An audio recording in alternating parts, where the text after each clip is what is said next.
Did the narrator find his mother's grave? I stopped to let the car cool off and to study the map. I had expected to be near my objective by now, but everything still seemed alien to me. I was only 5 when my father had taken me abroad, and that was 18 years ago.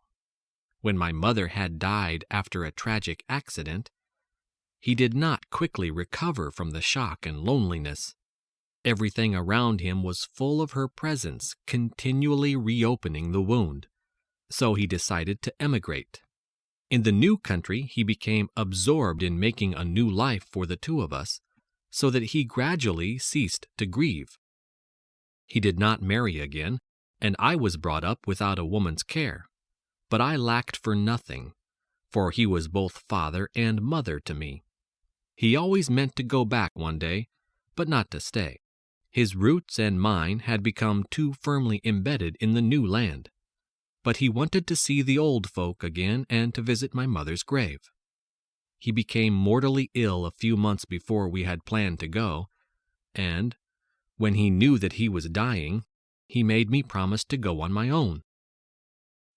I hired a car the day after landing and bought a comprehensive book of maps, which I found most helpful on the cross-country journey, but which I did not think I should need on the last stage.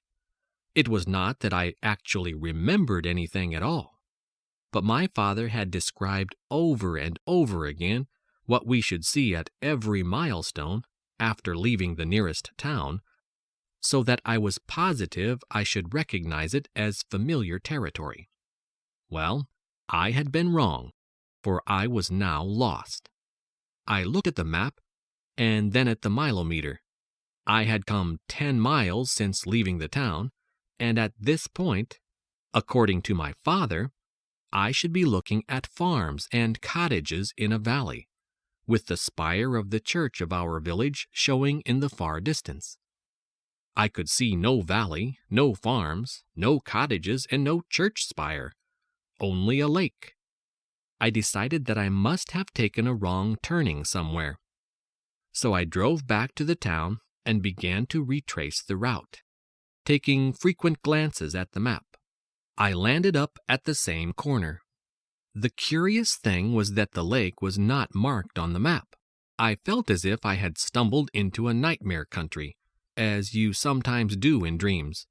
And, as in a nightmare, there was nobody in sight to help me. Fortunately for me, as I was wondering what to do next, there appeared on the horizon a man on horseback, riding in my direction. I waited till he came near, then I asked him the way to our old village. He said that there was now no village. I thought he must have misunderstood me, so I repeated its name. This time he pointed to the lake. The village no longer existed because it had been submerged, and all the valley too. The lake was not a natural one, but a man-made reservoir.